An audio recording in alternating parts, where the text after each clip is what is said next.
Welcome everyone to New York Muscle Radio. This is your co-host Big Pete Kacharian. Anthony's 30th birthday is actually next week, so I want to make sure all of you wish Anthony a happy 30th birthday. And in addition, as a thank you to our loyal listeners, we want to offer you a special sale with 30% off the entire store. 30% off for Anthony's 30th birthday. To redeem this discount, all you have to do is in the checkout, type in coupon code DIRTY30. That's right, DIRTY30 for Anthony's 30th birthday. Thank you all again for your continued support. We appreciate it all. New York's very own muscle building coaches, Anthony Bevilacqua and Pete Kacharian, proudly present to you New York Muscle Radio. What's up, guys? New York Muscle Radio, episode number 177. It's your host, Anthony Bevilacqua, and my co-host, Big Pete Kacharian. Today's podcast is going to be a selfish act of mine. Most of you know that I've been talking about opening up my own gym for quite some time now. So today we have on Matt Gary of SSPT, who has been a successful powerlifting gym owner for around 8+ years. I'm going to be asking Matt how to go about opening up a gym so that maybe I could do it myself. My goal for this podcast is to provide you guys with a blueprint so that you could possibly open up your own gym too. Of course, obviously, if that's your goal. But before I introduce Matt, the GOAT of the USAPL, I want to remind you all that as a thank you for listening to today's podcast, you can get a free 12-week training program. Just head on over to newyorkmuscleradio.com/getjacked to pick up that free program today to help you get jacked. So without further ado, Matt Gary, what's up, big guy? I love having you on the podcast, man. My good friend over here. Good afternoon, gentlemen. Thank you for having me. How's life on your end, man? We talked a little bit before this, but guys are getting ready for Worlds. Susie's competing. It's exciting stuff. Very exciting. We're very blessed, and we're about a little bit less than a month out before we head to Belarus to compete at the IPF Raw World Championships. And Susie's training's going well, and we're really excited for the whole team.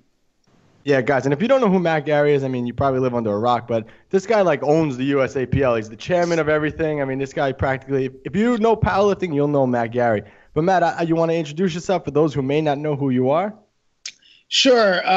As Anthony and Big Pete said, my name is Matt Gary. My wife and I own a facility in Rockville, Maryland. It's called SSPT, which is short for Supreme Sports Performance and Training. We're about a 2,000 square foot warehouse facility, and we'll get more into the details of that in just a few moments. But so my wife and I run that gym, coaching primarily powerlifters. And then in terms of the USAPL, I'm certainly not the larger than life figure that Anthony makes me out to be, but I appreciate the nod. I am currently the chairman of the coaching committee, which means I basically provide oversight to our 14 national team coaches that travel abroad and represent us. I'm also the director of the coaching certification. I've been a head coach of our national teams many times over, and an assistant coach more times than I can count. So, yeah, that's pretty much my role within the USAPL. I'm also a Raw committee member. I'm a national referee, and I've been competing for about 23 years. So, and for those of you that seen Ace Ventura, and one hell of a model American. You remember that line? I do. Ace Ventura. That's a fantastic movie. Pete, I forgot all about you, man. I'm so excited to have Matt on here. I forgot all about you, man. How's things on your end? I didn't get to see you today. You skipped out on training today. Yeah, well, yeah, of course. No skipping out, just postponing for later. But I'm excited for this episode because every time we do have Matt on the podcast, I learn a lot. And, I just want to point out for anybody who has listened to his previous episodes that he has been on here, the deadlift one is probably one of the episodes that we do get comments on regularly, that it was such a detailed episode. So for anybody who hasn't checked that one out, definitely go back and listen to that one. Yeah, Matt is always a wealth of knowledge. It's always nice having him on here.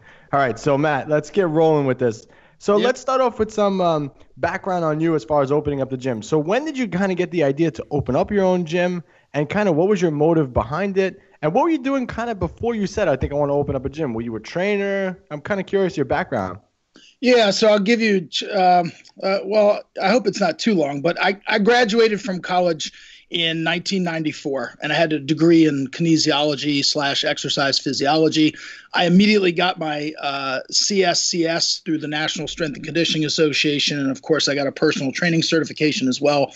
And I came out of out of the university, and I was very, very fortunate to get connected with a private Catholic high school in Hyattsville, Maryland, called DeMatha Catholic, and they're pretty much nationally renowned for their sports, for football and basketball specifically.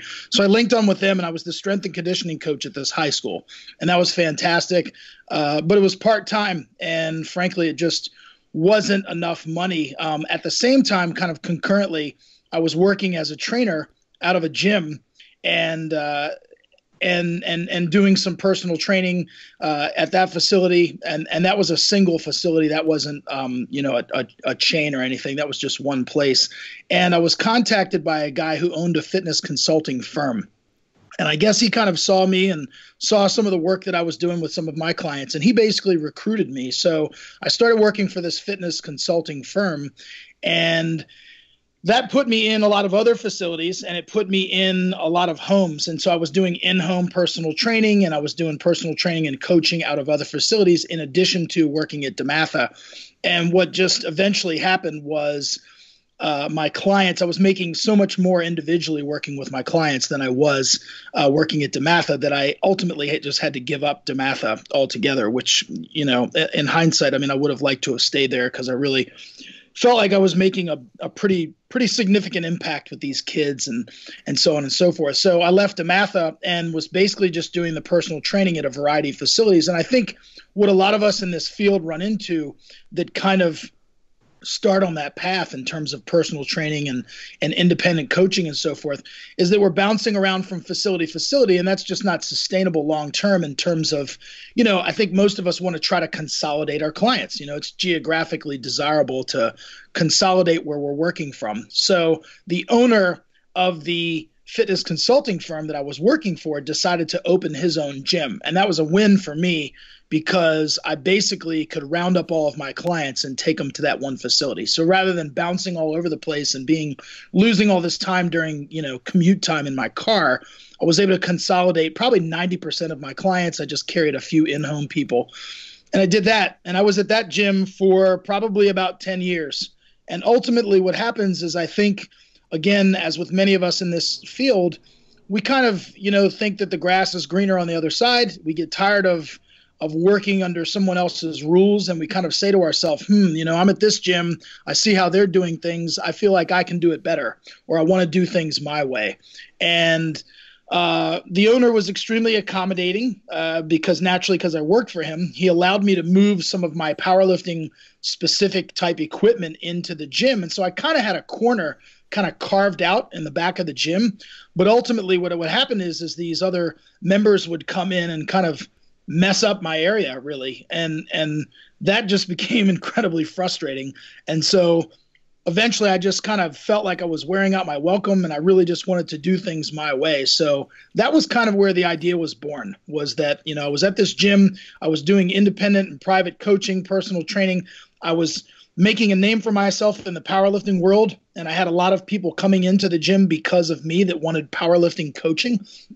And so I kind of just realized, hey, man, I need to move into a facility that is more powerlifting specific rather than this, general fitness facility. That facility was kind of like a Gold's Gym, if you will. I just had the corner of it. So that was kind of where the idea was born, was I just wanted to do things my way. So that's that's definitely a good motive behind it. And I could definitely relate. I worked in a gym running a personal training department for years, so I definitely can relate to your story. Yep. It makes a lot of sense. So now you're deciding, it's time for me to go out on my own. Were you scared shitless? Because it's not an easy thing to do. And how old are you at the time? Oh boy, that was 2008. So I was 36, I guess 35, 36 years old at the time. So yeah, I was pretty established. I had a pretty large and significant clientele. I had just, that was kind of back when I know that's a while ago. I mean, that's 9, 10.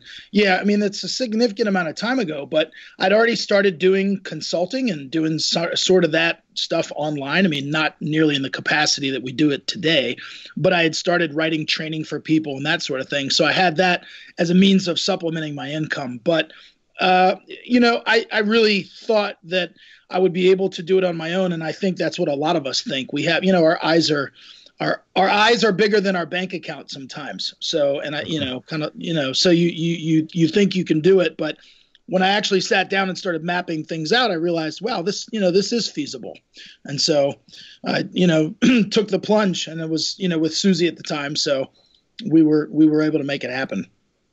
Yeah, it's funny because when I was going to pull the trigger on this back when I was 18, and I had a huge chunk of money saved, and I was going to do it, and I chickened out, and I regret it to this day. So that's why kind of where I am right now. I'm thinking about doing this now, so that's why it's perfect timing. So let's begin with the starting capital here. Obviously, you need money to open up a gym.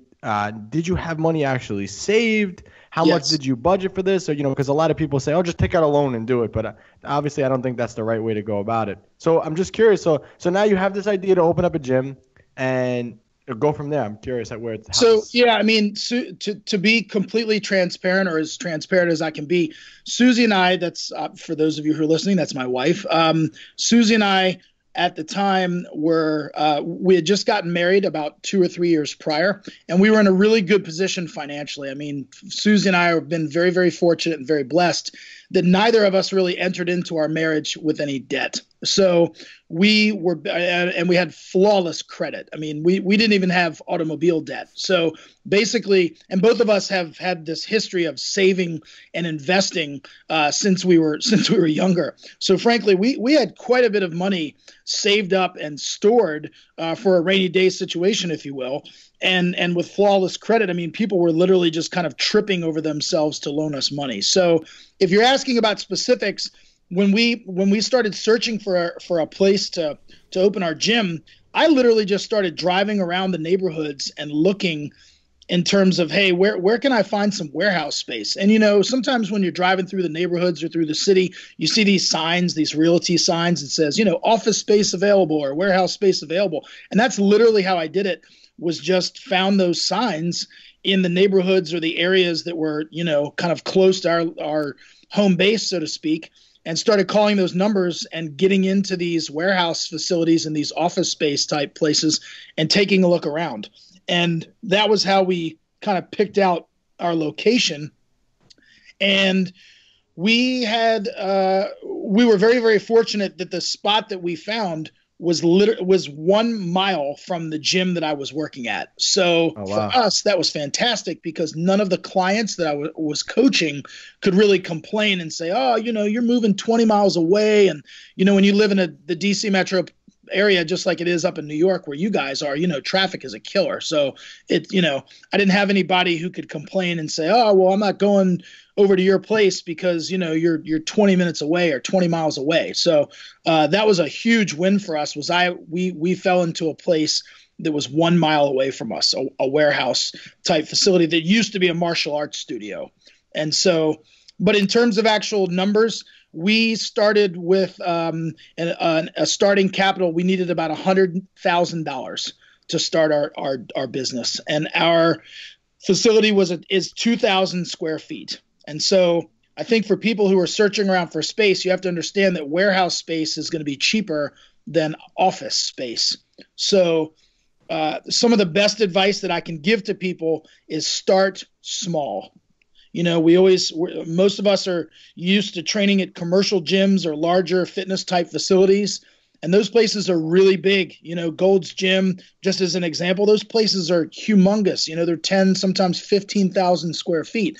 And just remember that most of us can't jump into a business like that and be able to afford the lease, because you're paying per square foot. So my best advice is to start small, because remember, a bigger facility means you're going to have to fill it with more equipment. You're going to have to heat it. You're going to have to pay more electric, utilities, et cetera. You're going to have to staff it with more people.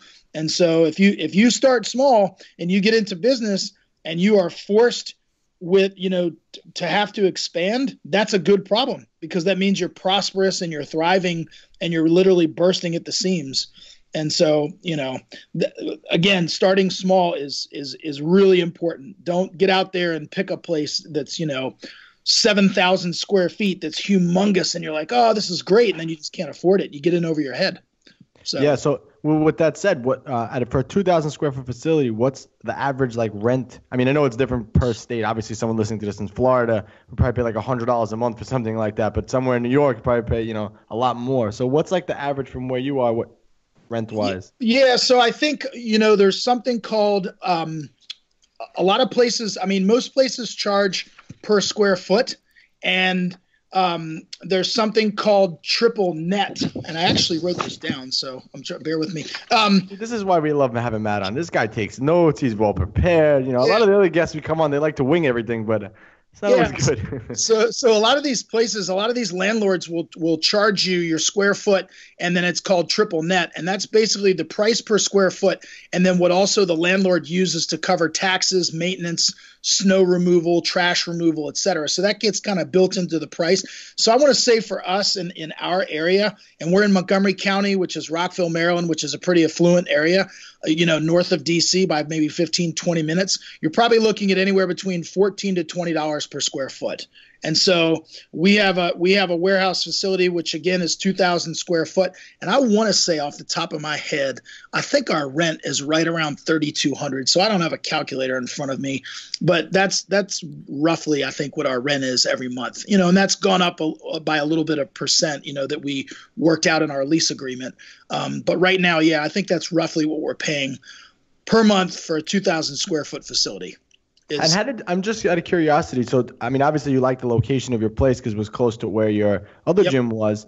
But how did you settle on 2,000? Why was 2,000 kind of like 2,000 was the good number? Why didn't you go a little bit bigger? Yeah, so that's a great question. Actually, what happened was I fell in love with the place that we're in. Used to be a martial arts studio. And so when I started looking for facilities and warehouse space, the martial arts studio was still in business. And I fell in love with this open space literally right next door to where we are now. It was literally on the other side of the wall, and that was 4,000 square feet. And I just fell in love with it. And when I took Susie to take a look at it, and we sat down and then we did the math and we ran the numbers, we were just like, there is no way that we can afford 4,000 square feet.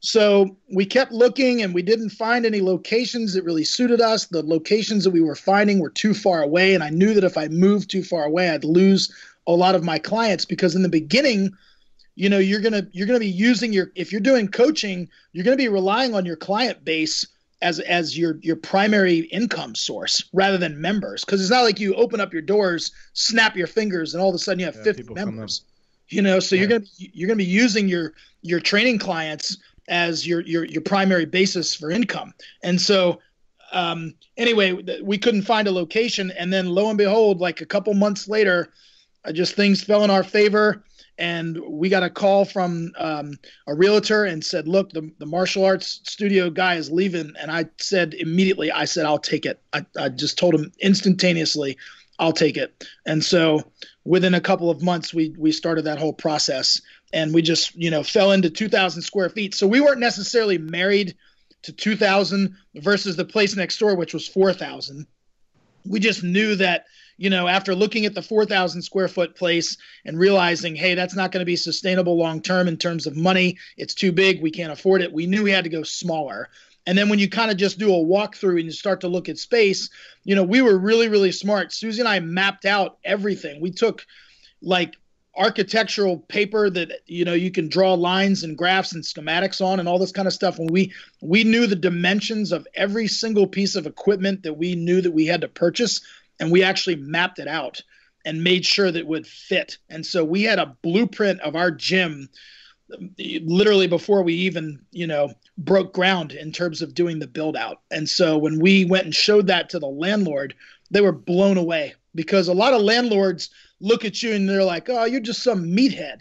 You just want to open a gym, and they hear that all the time. But because we had a business plan mapped out, and because we had all this mapped out, they realized, wow, I'm not dealing with the average Joe here. So All right. So now let's move on. So now you find the place. Yep. And you figure out, okay, this is the place for me. I'm just curious, what happens now in the journey? So now, okay, you agree on the place. So you obviously sign a lease. I mean, are there things you should look out for when signing a lease? I mean, you don't have to go too much in detail on this. I'm just curious, like I'm listening to the story unfold, so I have like the whole image in my mind of what's going on. Of course. So one of the very first things that you want to do is you want to hire an attorney, and you absolutely have to get an attorney to go over the lease with you, because there's going to be so much legal language in that lease that you don't. I mean, it's like you might as well be reading Chinese, because you're not going to understand any of it unless you're a lawyer or you have a background in law, because there's so much language that's so intense and so complicated. So you've got to hire an attorney to help you negotiate the terms of your lease. And so once you can negotiate the terms of your lease, lots of times landlords will kind of give you a grace period where your lease won't start for a few months, because if you have to do renovations, they'll kind of give you that time. And some landlords will even say, look, I won't, in other words, I won't start charging you rent for another 4 months while you do the renovations and while you do the build out and that sort of thing. So at the place that we found, it was basically this 2,000 square foot rectangle. And so the place was an absolute dump. I mean, the guy that ran the martial arts facility, I don't even know how he had any business in there, because it was really, really disgusting. So we came in there and I hired a contractor, and he came in there with some guys, and they literally just gutted the entire place. They ripped out everything, all the drywall, all the plumbing, and we had to put new plumbing in because we wanted to have showers for our members, because I do have some general population clients that I train in the morning, that are the non-lifter types, but they're good to have, because that's going to be, again, that's more income. And so I had people that, they want to come in, they want to train with me early in the morning, and then they want to shower. So we knew that we had to provide showers for people. So we had to install showers and so forth. So again, after we kind of negotiated our lease and bought ourselves a buffer in terms of time, we did some shopping around and found a general contractor who came in and gutted the place and then started with the build out. And the build out took, I want to say for us, it took about 2.5 to 3 months. And so that was part of our, that was a big expense for us. That was about $30,000. Oh, wow. So they had to install 2 showers, 2 bathrooms, a small locker room, a front desk, and an office. In addition to basically running all the electric and the, redoing all that sort of thing, installing like some ceiling fans, because we don't have air conditioning, installing a gigantic space heater that's mounted on the wall / ceiling. And so there's more than just you walking into a place and flipping the lights on, unless of course you fall into a warehouse that was, being used as a gym prior. So yeah, we had a significant amount of build out and spent about $30,000. Nice, and that makes a lot of sense. So now let's focus on equipment. This is the fun stuff, obviously, and I've done this several times, the redoing gyms with equipment. So this becomes the fun part. So obviously, equipment is geared toward the target market. Obviously it was powerlifting. So how did you find the equipment, and how much should someone like kind of budget for it? Again, like how did you guys figure out? You mentioned you took the blueprint and measured everything, but how did you know, okay, I need this versus I don't need this? How do you know what you need and what's a luxury to have? So I think all of this starts with, so if we just kind of, I know we've kind of gotten past what I'm about to say, but I think a lot of this starts with you having a very clear vision and purpose. And you really, before you travel down this road, I would strongly encourage you to define that purpose. In other words, what is your mission? What do you want to do? And in fitness, a lot of people try to spread themselves too thin. I mean, you guys know that as well as I do. Somebody wants to be a jack of all trades and they wind up being a master of none. And so for us, it was very, very simple. We want to do powerlifting, and that's what we want to cater to primarily as powerlifters. We do have some weightlifters and a couple strongmen who compete at our facility. We've got some high school and college athletes, but I mean, powerlifting is what we are. That's what we're about. So when you're able to clearly define what your mission statement is, and then that is going to determine your audience. And once you can determine your audience, the clients that you're trying to cater to, then you can begin to answer some of these other questions. And so for us, we knew we're going to need heavy duty powerlifting style type equipment. And so having been in the sport long enough, Susie and I both pretty much knew what we wanted. And I think she kind of left that stuff up to me. So it was, I was like a kid in a, and I was like I was a fat kid in the cafeteria, man. It was awesome because, I just basically went online and started shopping, but I did my due diligence and started comparing prices and brands and so on and so forth. And so I looked at, websites, obviously like Rogue, and back then they weren't blowing up as much as they are now. They got really expensive. Yeah, they got, so we bought a lot of our equipment through Elite FTS, and Elite FTS, like a lot of these other websites and equipment manufacturers, they'll run like an annual sale, but they're pretty clever.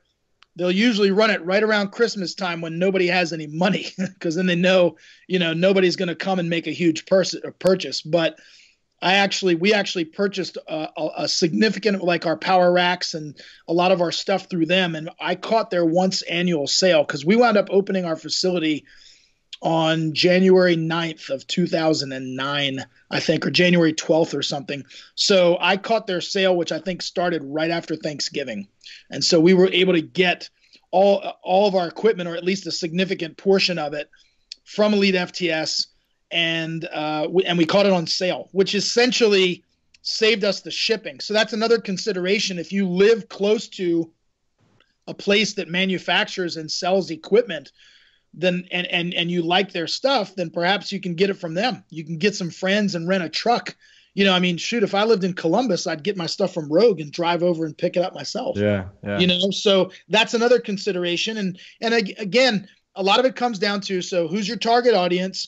What is the square footage of the place that you're going to be working out of? Obviously, what's your budget? So how much disposable, funds do I have to pour into my equipment, or how much am I willing to take out in terms of a loan to buy this equipment? And, some people want to buy refurbished stuff or used stuff. And so we only bought just a couple used pieces. Like we bought a refurbished treadmill, and we have an assist for dips and pull-ups, one of those machines that you see. Yeah, Cybex. Yeah, exactly. We have something very similar to that. But all the other stuff we essentially bought new. And really what you get crushed on is just the shipping with this stuff. Yeah. The freight is so expensive, and that was back during the times with where the fuel prices were so much higher than they are now. And so we just got killed. So if you can pick up some of that stuff locally, then that's a good idea. But that's how you kind of go about outfitting your facility, is, again, determine who your audience is. Obviously, you have a different budget than perhaps we had, and how much you can spend. And don't feel like you have to outfit your entire facility, all at once. Obviously, You want to have those key cornerstone pieces, but you may just add stuff on as you go. And so, that's what we've kind of done throughout the years. And we've been open now for almost 9 years. So our SSPT looks very different today than it did when we opened. Very different. That's exactly what I say. I tell everybody that all the time, because I have a little gym that I built out in my garage, and I train clients out of it, and it looks totally different now versus when I started. And like you said, you don't have to. A lot of people get, like you said, they look with their eyes and not with their pockets sometimes, and they just, I need this, I need this, I need this. But sometimes you end up buying things you don't even end up using it, or no one ends up using it, so it ends up being a waste. That's right. Absolutely. And so, once you're open for a couple months, you also see, what kind of people am I attracting? Am I able to cater to the audience that I wanted? And like you said, you can decide, specifically what you need. Maybe there's a demand for something. For us, our facility is almost boutique-ish in that we're such a specialty place. The gym market where we are is very saturated. If you look up on Google Maps, there's literally almost, I want to say there's 10 gyms within a 1 mile radius of SSPT, but there is nobody like us. So we're not competing with any of them. So for us, it's easy. People walk through the door and we don't have to twist their arm. They take one look around and it's either exactly what they want or they just hit the road. And I'm happy to point them in the other direction. I don't begrudge somebody who wants a sauna or who needs childcare or who, wants to play racquetball or needs a pool. That's fine. They're going to be unhappy at our facility and we're going to be unhappy with them. So we're very exclusive by what we offer and by what we don't offer. Yeah, and that makes a lot of sense too. It's funny that you mentioned that because within a 5-mile radius of me, there's at least 15 gyms. So it's funny that you said that because I've done that research too. So it's like, how do you compete with that? And that's exactly how you compete with that, by being your own gym. Yep. You know, SSPT Absolutely. is something special that people travel all over the world to go and see. So That's right. So with that said, you mentioned something earlier that I want to touch on. You mentioned, as soon as you open the door, people aren't just going to come flying in. So how did you market the gym, and how did you initially get people in the door? I mean, you mentioned starting off with your clients in the door, but how did it kind of evolve from there? Yeah, so we opened our doors in 2009. So we were very, very fortunate that I probably had immediately, gosh, I want to say 20, 25 people who came over instantly because they were lifters and clients of mine who had been at the other facility. So we were very, very blessed that we immediately were able to pretty much snap our fingers and all those people just came over. But in terms of marketing, this was a time before social media. And so we weren't doing a ton of advertising in terms of social media just because it wasn't, as big of a thing as it is now. I mean, I think Facebook, gosh, was probably just getting started back then. And so honestly, for us, it was word of mouth. Nobody goes looking for a gym in the yellow pages anymore. I mean, let's get real. You know what I mean? People basically are going to go by word of mouth recommendation. They drive by and they see you, or they're, finding something. They do a Google search or something like that online, or they caught wind of you through a lifter or what have you, or, et cetera. I mean, that's how people kind of find out and hear about facilities. It's like nobody's picking up the yellow pages. So for us, it was just it was word of mouth. It was all the clients that we were able to retain that came over and followed us. And we did spend some money advertising at the beginning, and I will never do that again. There were some people, we kind of got suckered in, if you will. And this was just, hey, look, this was, for us, it was nothing ventured, nothing gained. But I think we spent $250, and in the grand scheme of things, that's not a lot of money. But we had somebody come and solicit to us that we could advertise our gym on the back of a high school, local high school's sports program. So basically, when you go to like the high school football games, you could advertise on the back of the program. And we thought, yeah, what the hell, because we're trying to cater toward, some high school athletes and college athletes and that sort of thing, but not realizing, basically when you go to a high school football game and somebody hands you a program, what do? Pretty much throw it right in the trash can, or, it goes on the ground so nobody's reading it. So basically we should have, we could have taken that $250 and lit it on fire and been just as well. So it was. I would have got more attention if we would have filmed it and put it on Facebook. Exactly. We received absolutely no leads or responses, so we've never done that again. So all of our advertising now is just based on word of mouth, reputation, Susie's accomplishments, lifting, kind of some of the stuff that I've done, coaching and so forth. And it's just, I think you guys kind of know my opinion on the whole social media deal. I mean, we've been recording our own podcast lately on that, but social media is a tool like any other thing in life, and it's to be used strategically. And that's certainly one of the ways you can do it. Is to help market your business. And the best part of it is it's free. I mean, all it does is cost you your time in terms of, trying to advertise. But, it's a great way to market yourself in terms of spreading the word. So exactly. Yep. Do you want to get the results you've always dreamed of? Do you want coaches that genuinely care, are professional, and get back to you in a timely manner? Do you want to be stronger, healthier, and look better naked? Then let me tell you, New York Muscle Radio is definitely your answer. Since working with them, I can hardly believe the results. They coached me through a post-contest reverse diet and all the way through to an off-season strength program. These two fitness geniuses have pushed me outside of my comfort zone, and in the process, I have been able to make big jumps on all of my major lifts. In 14 weeks, I added 100 pounds to my powerlifting total and smashed my first meet. Since working with them, I've added 55 pounds to my squat, 50 pounds to my deadlift, and 20 pounds to my bench press. And in 12 weeks, I dropped over 10 pounds of body fat and added over 20 pounds to all my lifts.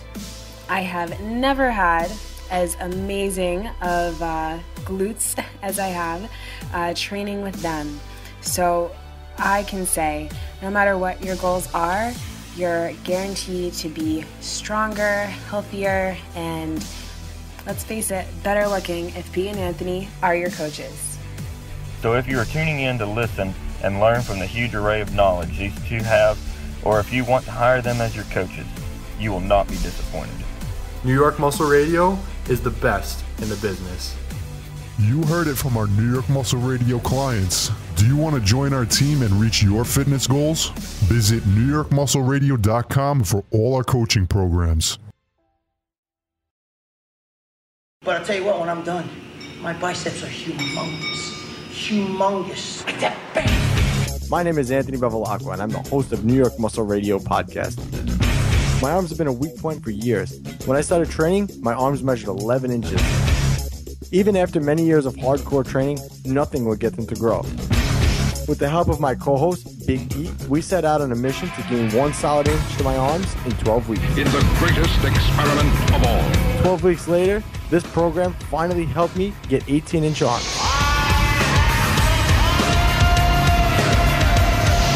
The 12-week arm experiment, the ultimate arm growth program, ebook, the audio book, and the workout video. Pick up your copy now on NewYorkMuscleRadio.com.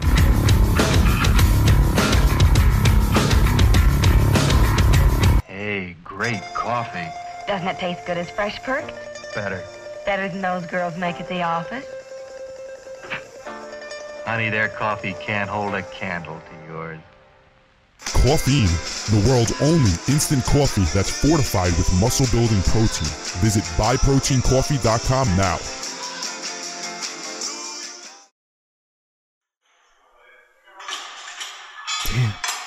Nice, Pete. What? I saw you checking out that girl's butt. What? I was just checking out her yoga pants. Pete. I was thinking you'd look really good in yoga pants. Uh-huh.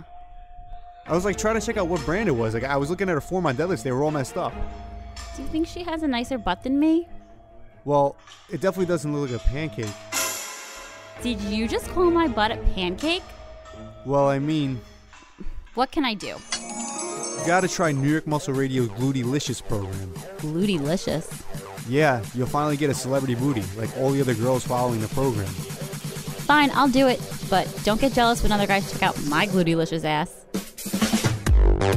Glutylicious, your guide to getting a celebrity booty in 12 weeks. Now available exclusively at NewYorkMuscleRadio.com.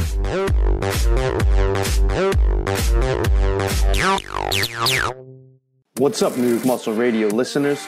It's your co-host, Big Pete Kacharian, and I'm glad you're all listening. Put down that tilapia and asparagus. Learn how to get bigger, stronger, and leaner eating what you want. Pick up a copy of Cracking the Flexible Dieting Code exclusively at NewYorkMuscleRadio.com.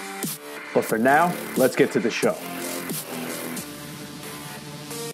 So now with that said, how did you kind of figure out how much to actually charge per membership? Like, I'm just curious, like, so where did you end up picking the number out? Yeah, so that's a great question. So basically for us, what we did was we just kind of did a market assessment, if you will, by literally just kind of finding out, hey, what are the other facilities in our area charging? And so I knew what the gym was charging that I was coming from. And so I just did some research on memberships at literally, like I said, we've got 10 facilities in a 1 mile radius. I just started looking up every imaginable gym, from the, ones that give you the white glove service to the CrossFits, et cetera. And you kind of just look at, the trends and the averages, and then you kind of custom tailor that to the service that you're providing. So for instance, we're all familiar with Planet Fitness now, and it becomes the butt of a lot of jokes.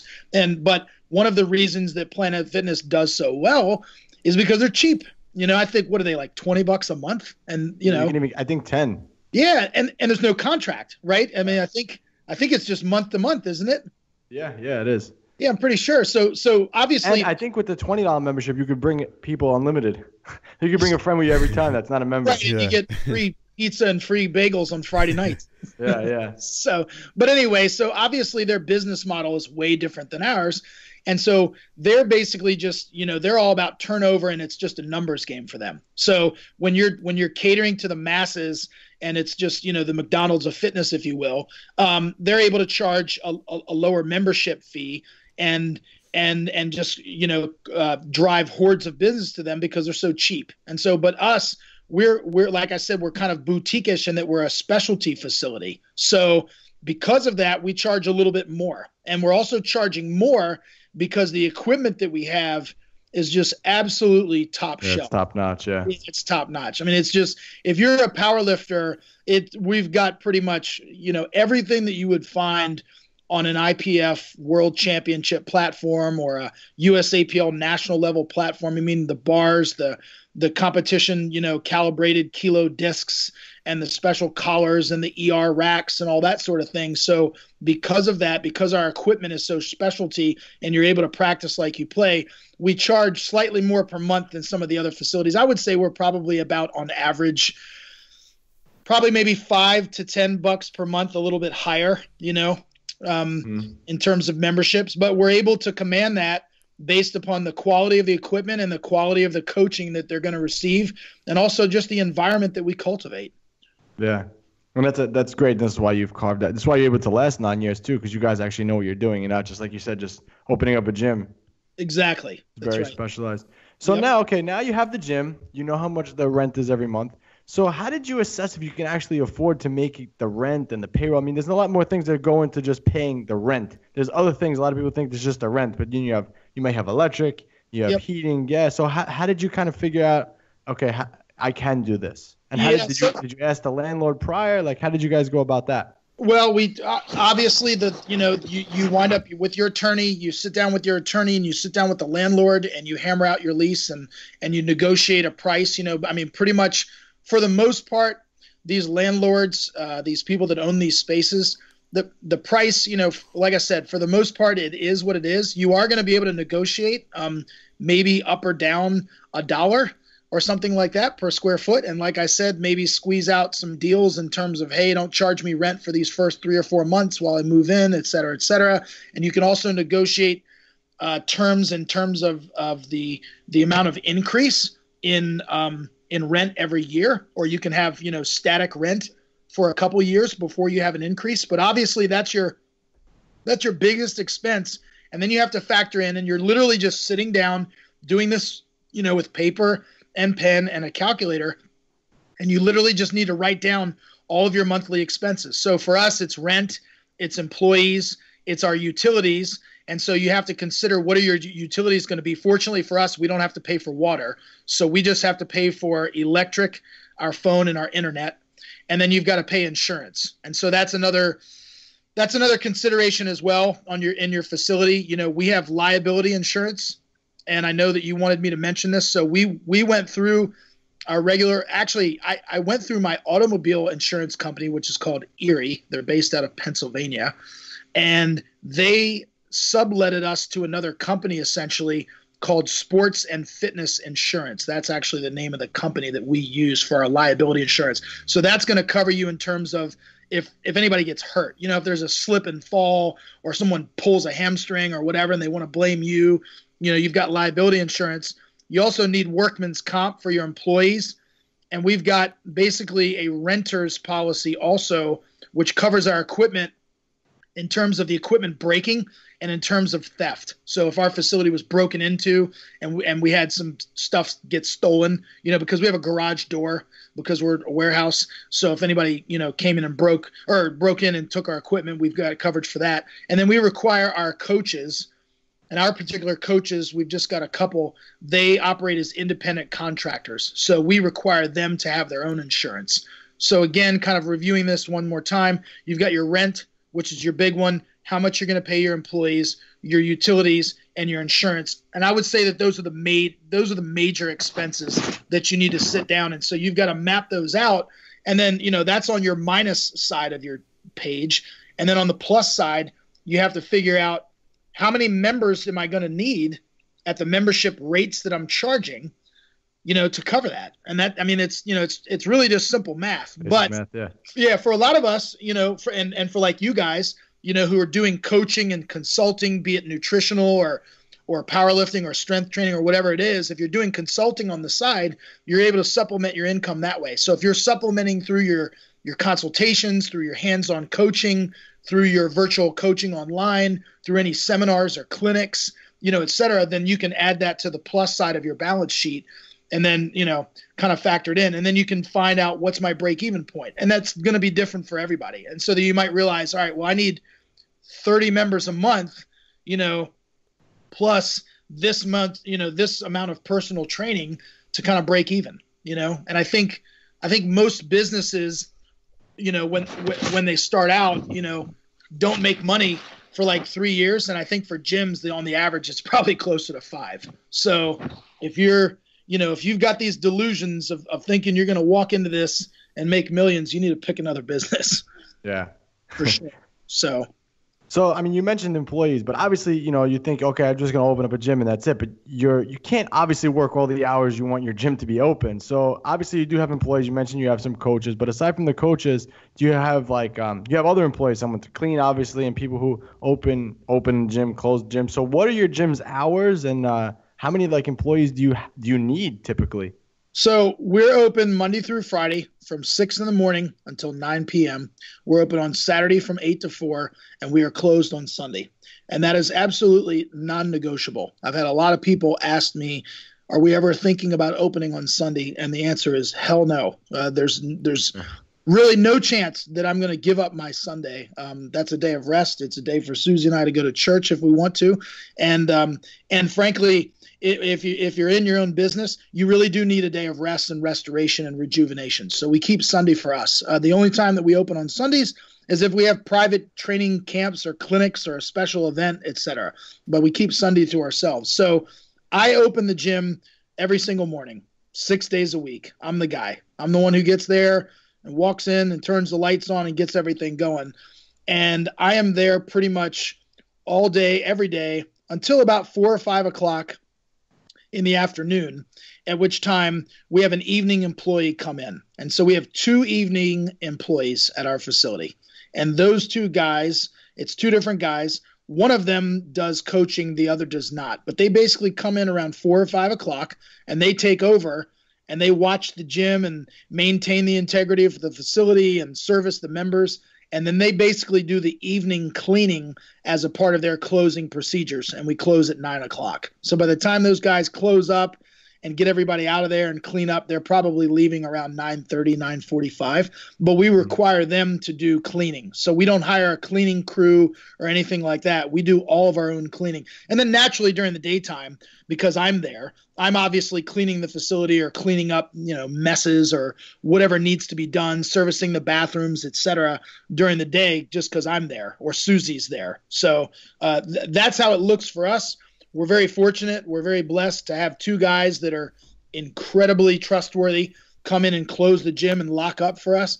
But I'm opening the gym, like I said, pretty much every day. And so in the beginning, unless you've got friends or family members that you're going to employ, you better buckle up because you're going to be there all the time. So unless you establish, unless like some CrossFits are only open for a few hours out of the day. So you can, that's one way that you can do it. If you want to kind of save your sanity in the beginning, is not be open, for you can keep it almost like it's a club, where it's just only open for 3 or 4 hours a day. So that would, and look, if you have another job or you've got other sticks in the fire, then that might be one way to also supplement your income, is just have the gym open for these 4 hours out of the day. And then you're doing whatever else it is you're doing, during the rest of the time.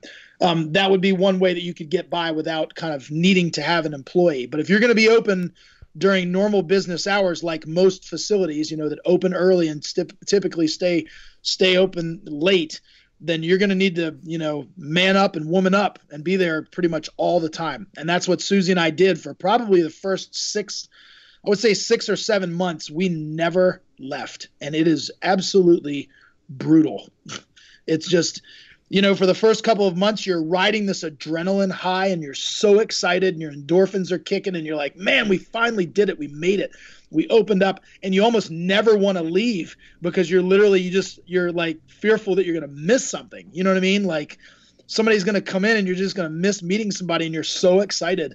But let me tell you, that wears off because you need a life away from the facility and you just have to get away and sleep and just be a human being. So, yeah. Well, what's that saying? Entrepreneurs will work 90 hours a week to avoid the 9 to 5. Yeah, exactly. And so there's clearly, I mean, being your own boss and having that flexibility and having that freedom is wonderful. But, I mean, Susie and I kind of joke around, we don't have children, but SSPT is literally like a child. I mean, so that's one of the drawbacks, is that when we travel internationally, when she and I go to Belarus next month for the World Championships, we got to have somebody cover the gym, because it's not like we can close. So we're very fortunate that I have a client, a general population client, who's actually retired, and I barter with him back and forth for coaching. And so he'll watch the facility during the day, and then we've got our nighttime crew. Those guys come in and close for us. So when we're out of the country for 10 days or 2 weeks at a time, we're very fortunate that we've got that kind of backup plan. Otherwise, you're going to be handcuffed to your facility, unless, of course, as I said, you're only open for a few hours a day. So that's kind of how it looks. And in terms of hiring employees, I think it's really, really crucial. Again, if I could, the two biggest pieces of advice I could give you if you're going into business is, number one, like I said, start small. And when you're hiring employees, look for good people. Character is so vastly more important than their ability and their acumen in coaching or training and their knowledge base. Because let me tell you something. I can take a good person who's relatively uneducated about coaching or doesn't have as much experience hands-on, and I can mold that person and shape him or her and mentor them and mold them into a really fantastic coach. But if you have a jerk-off who doesn't have, good character and morals and principles and values, they could be the smartest coach in the world, but they're gonna wind up being an a-hole. Right. So Pete, you're not allowed near my gym, man. Oh man, keep me out. Their true colors are gonna come through. So, I really think it's important to hire from within if possible. If you've got a friend, if you've got a friend or a family member who's looking for part-time work, it's much more advisable to hire somebody that a known quantity, somebody that's been referred to you, rather than you just putting some ad in the paper, ad online, and trying to find some Tom, Dick, or Harry to come run your gym, because you will find some creeps. Yeah, for me, it was always my clients that ended up, doing really well and were interested in fitness. I'd always get them to become trainers and then end up working for me. So for me, that was the route that I always went down when I was running the gym. Absolutely, and because then they're a known quantity, and you've groomed them along, in the ways of Anthony Bevilacqua, and they're hip to it. Yeah. So now, if you could obviously redo this, if you could take the time and redo this whole process, what would you kind of do different? Is there anything that you would change? And I want to hear some hardships you may have faced, because obviously we know when you open up anything, there's always issues. So I'm curious this end of it. Let's talk about the negative part of it now. Yeah, so I think honestly, some of the negatives are kind of going back to what I just mentioned in terms of again, I'm not going to throw anybody under the bus here. That's not fair for them to, they're not here to defend themselves. But we had an employee in the beginning who was fantastic. He was one of our weightlifting coaches. And he was just a phenomenal weightlifting coach. But his true colors came out, and he just wasn't a good person. He was just a miserable human being. And so that didn't work out too well. And so we had to eventually get rid of him. And so that was, clearly if I could have, navigated that a little bit better. I think Susie is the type of person who is, God bless her, she's way more tolerant and can endure that type of discomfort, I think, a lot longer than I can, because I wanted to kind of kick him to the curb a lot sooner. And I think looking back, we should have. But it was a business decision also, because we knew that if we got rid of him, we were going to lose a significant amount of clients and so forth. So I think that was one misstep. But things happen for a reason, and I think we're better off for it. So that was one misstep. I think in the beginning, if we had to do it over again in terms of when we opened, we would have had those limited hours. Because we're boutique-ish in nature, like I said, and we're a specialty type facility that is not catering to the masses. We're catering to powerlifters and athletes and so forth. We would have probably started off and just been open for 4 or 5 hours a day or something along those lines, because there was so much dead time in the beginning. And in the beginning, there's stuff to do. I mean, you're trying to market your business, you're trying to grow your business, you're trying to, find ways to purchase new equipment and so on and so forth. And you're just really trying to move into your new home, so to speak. But I think if we had to do it over, we probably would have limited the hours in the very beginning, and been more like a club. So something like what in that sense? You mean in terms of how many hours per day? Yeah, like what would if that's the case, would you just open in the morning and be closed at night? Like how would you do it? I'm just curious. Yeah, what I think I would have done, honestly, I think what I would have done was get to the gym really early and knock out my general population clients who like to train early, and then probably have that midday break and then come back later in the afternoons, early evening for the powerlifters and the athletes, because that's when they tend to come back. And then I would have had the middle of my day free, because otherwise you're just, like I said, you're kind of handcuffed to the gym. You're there. And there's just nobody coming in. There's tons of dead time. And, clearly if you've got other stuff going on like consulting, et cetera, then you can spend time, at literally sitting at your desk and on your laptop kind of doing that stuff. But, it's just, if I had to do it over again, that's probably what we would do. But I think otherwise, because Susie and I are so thorough in terms of the way that we think and the way that we planned, I mean, we didn't have many blind spots. I think it's just, you don't realize how much stuff you actually have to buy when you open a gym. I mean, you're talking about just little stuff that you didn't think about. Like you got to buy trash cans, you know what I mean? And if you have showers, you have to, buy, soap. Yeah, I mean, shampoo, toilet paper, things of that nature. For us, we purchased hand dryers that go on the wall rather than paper towels, because paper towels become a huge expense and they're messy. Yeah, they do. Yeah, true. Just, so little things like that, that you just don't think about until you move in, and then you're like, holy cow, I got to buy that, so.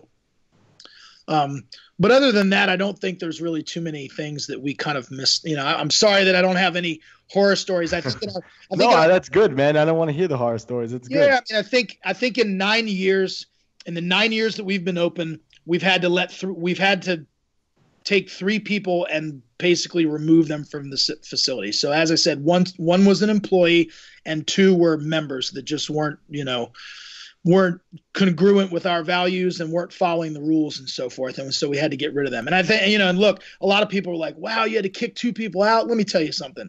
These other facilities have to get rid of a lot of other people for a lot of different reasons. It's just, you just don't hear about it because, Gold's Gym and Planet Fitness are these large corporate type facilities. They have members that they have to get rid of all the time. Trust me.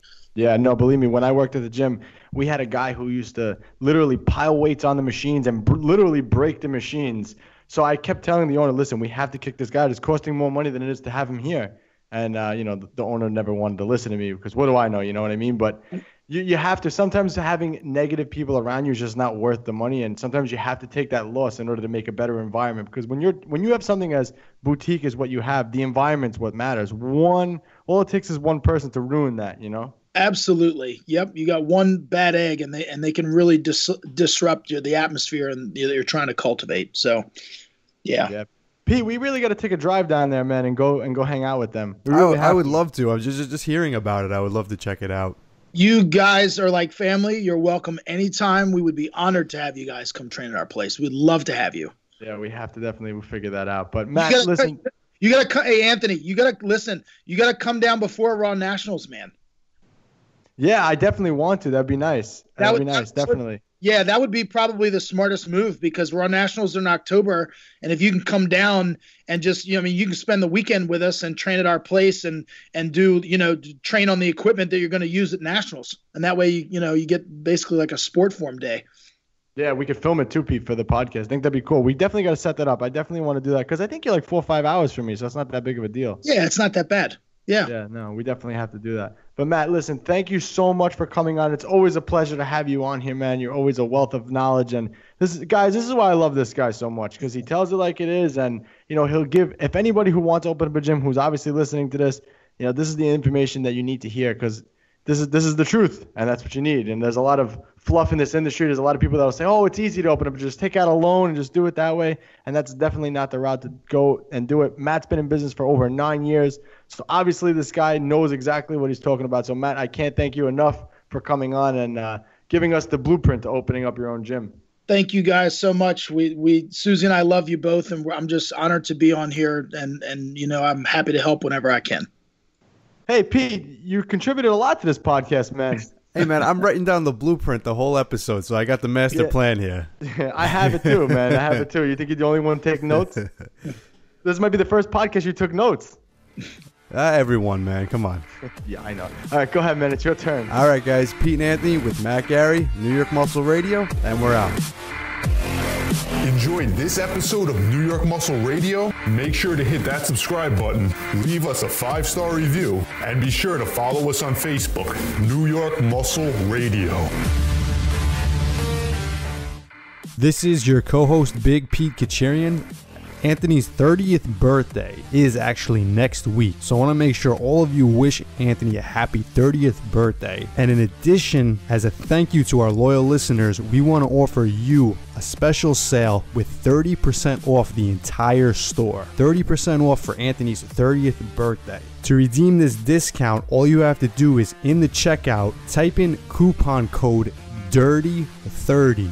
That's right, DIRTY30 for Anthony's 30th birthday. Thank you all again for your continued support. We appreciate it all.